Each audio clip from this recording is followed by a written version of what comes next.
Hello, my mates. How you doing? It's me, Lasty here. Welcome today to a brand new episode of that Road to Glory that you love to watch with your lunch every single day.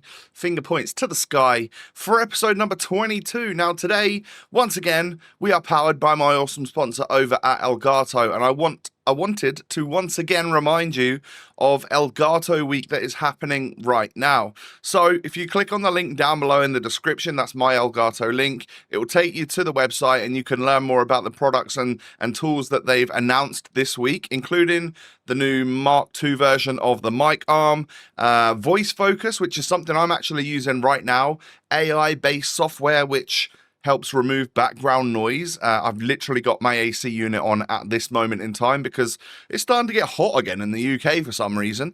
So yeah, I mean, like that for people even without an Elgato microphone, you can now pick that up for yourselves, and there'll be more as the week goes on, more announcements and stuff. So click that link down below. If you do shop at elgato.com, you can use code LA5TY at checkout to save yourself 5%. So as we crack on in with the episode today, I'm going to continue on doing a few more little Ipswich Town Evos.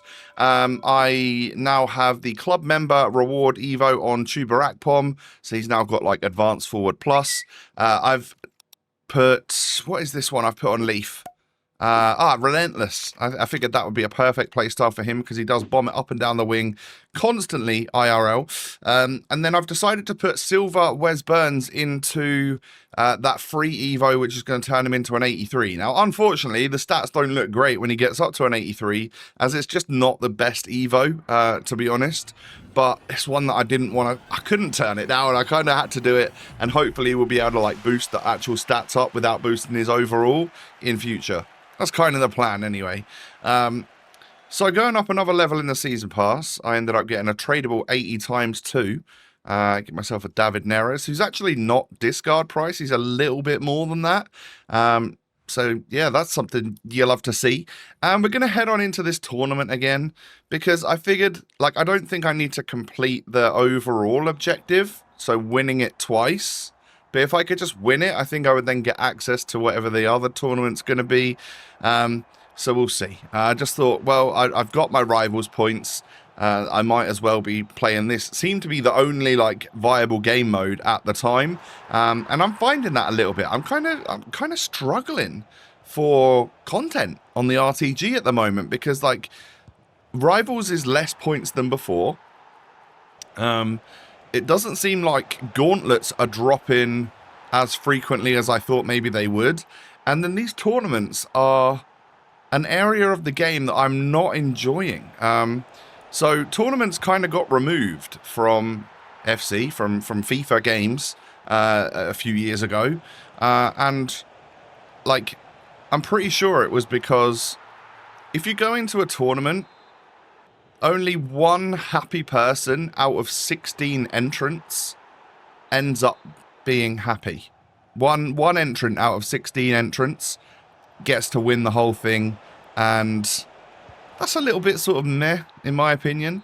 Yeah, clearly I'm like struggling to get to the semi-finals, to the finals, to win the things.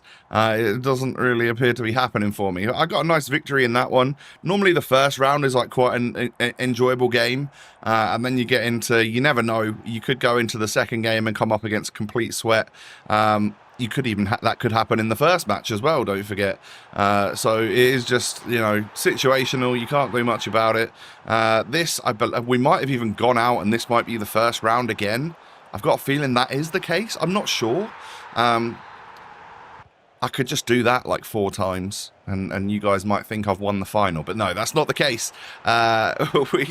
This is definitely the first round once again. I think I got absolutely battered in the second round to a complete sweat. Fair play, they're just better than me. And I moved back into giving it one last go, because the tournament actually ran out last night, so I could definitely not win it twice anyway. I just thought I'd give it a go. And yeah, I don't know what about you guys, but it felt like for the first few days of the game, I didn't quite know which game mode to go into. I was like overwhelmed with all the stuff that I needed to do.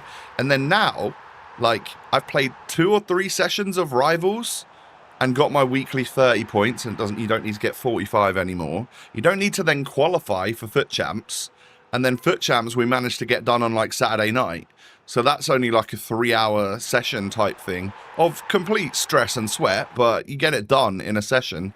And then I'm just like, well, maybe I should be playing Rivals to just try and get promoted. So maybe I'll have to think about just doing that, like playing the game to just try and get better and stuff, you know, and maybe Rivals is the place for me to do that. But anyway, we go on into what is the next round of the tournament.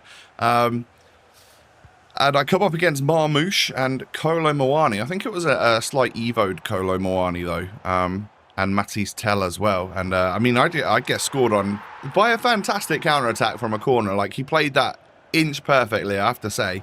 But we can get through here with Musiala, hit that low driven across the goalkeeper into the back of the net and get an equaliser.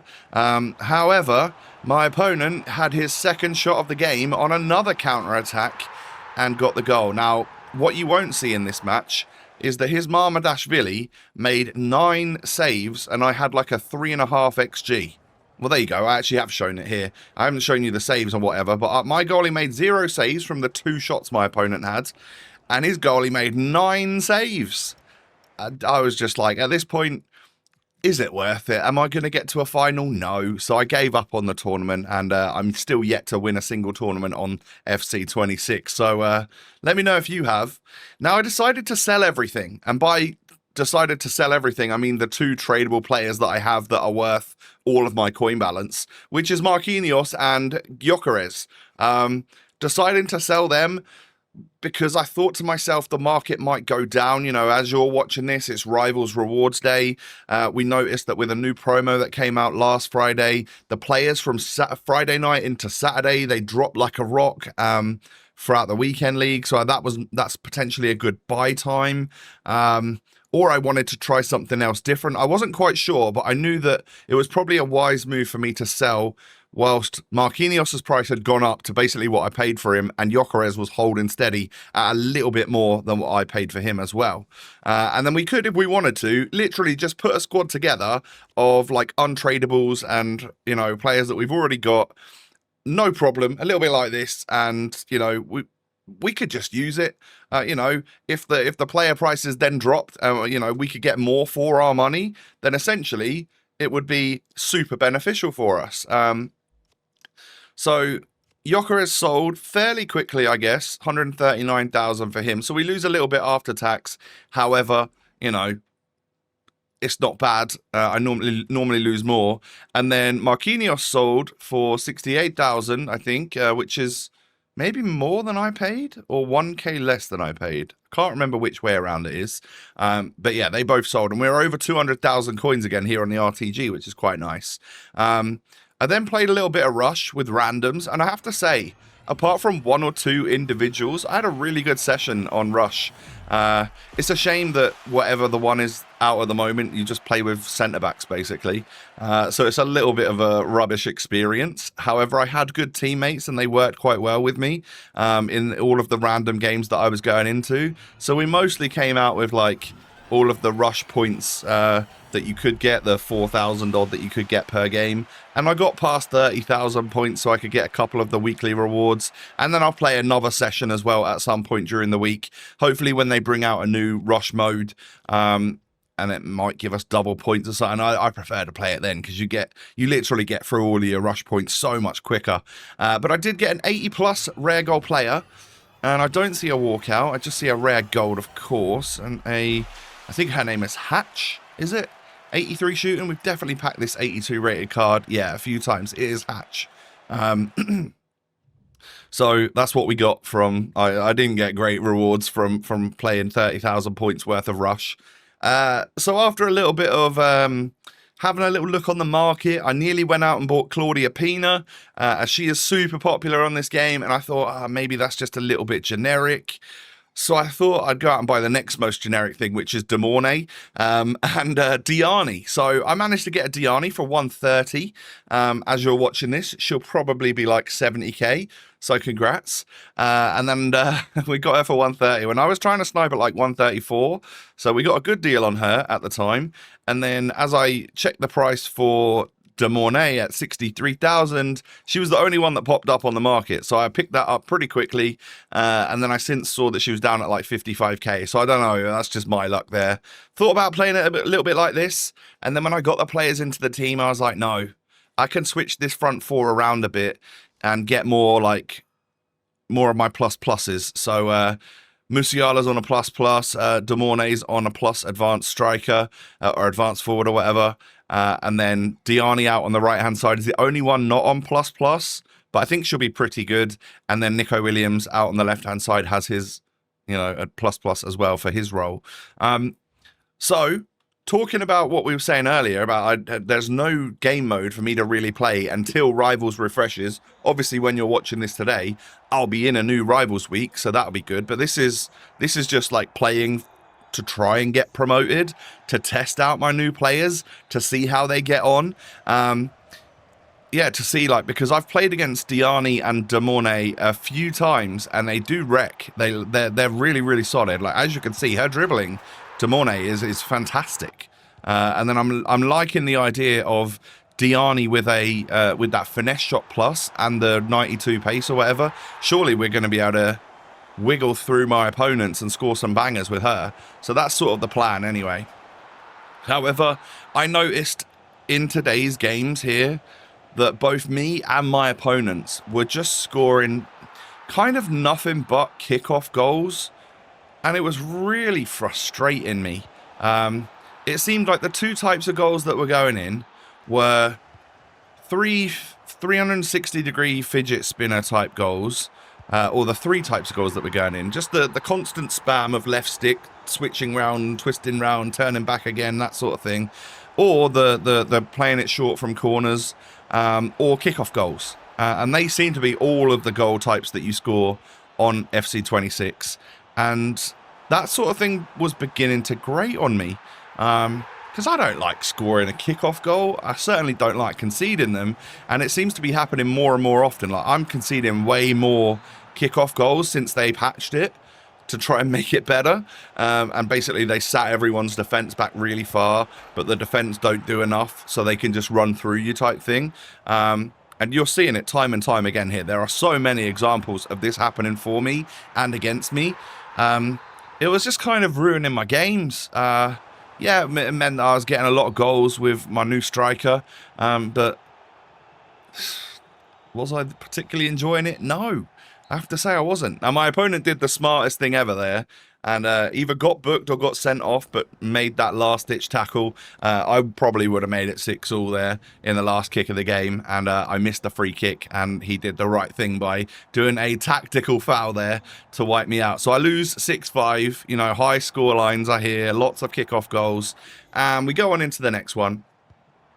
And I concede to quite a nicely worked goal. I've noticed I've been dragging out my defenders a little bit too much again, so I need to work on that. But Musiala with a perfectly timed roulette, and we can just smack that one in at the near post to equalise.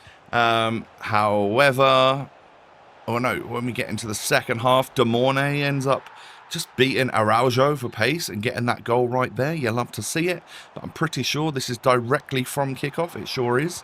That he ends up scoring with Ekitike, and then I'm pretty sure this might be from my kickoff that we end up getting through with Musiala.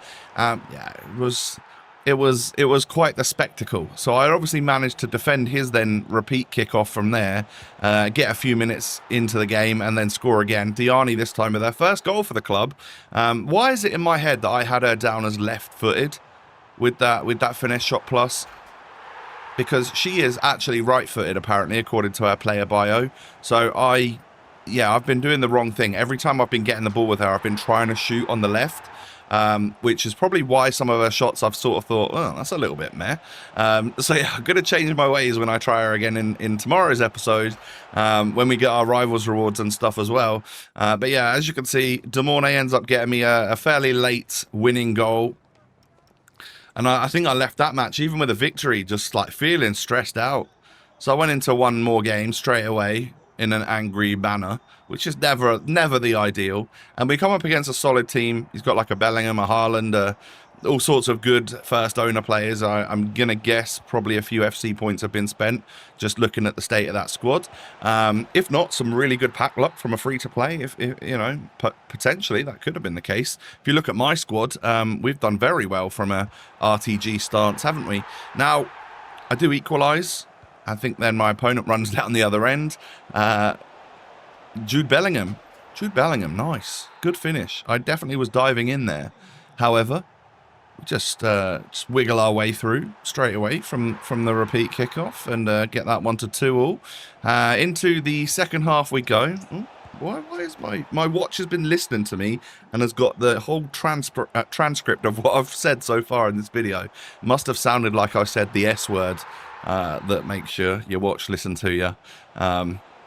So yeah, sorry if you heard that. But anyway, my opponent made it 4-3. We ran down the other end. We score again with Musiala. His RB dribbling is just like carving open defences. Didn't last long though, as you can imagine. Rodrigo goes and does the exact same thing, and I lose 5-4. I obviously then could not score from the next kickoff, and we lose 5-4. Yeah, some solid opponents in Division 5, and I won't be getting promoted, unfortunately, for our rewards, as I'm certainly not on a hot streak now. We've ended up losing a couple games there. I think I might actually try the front four in that way that I had it before, where I put Demorne at cam, Diani up front, try Musiala out on the left, and then Nico Williams out on the right. Who knows? Maybe that'll work. Maybe, do I need to try a new formation? Who knows? That's a tomorrow lasty kind of problem. But yeah, if you've enjoyed today's video, please do me a favor, hit me with a thumbs up, subscribe as well if you're new to my channel. Cheers, and don't forget, all my social links are found down below in the description, including my Elgato link. Please go ahead and click that and check out the Elgato week fun stuffs. Have a great rest of your day. Take it easy, my friends, and I will catch you again tomorrow. Peace.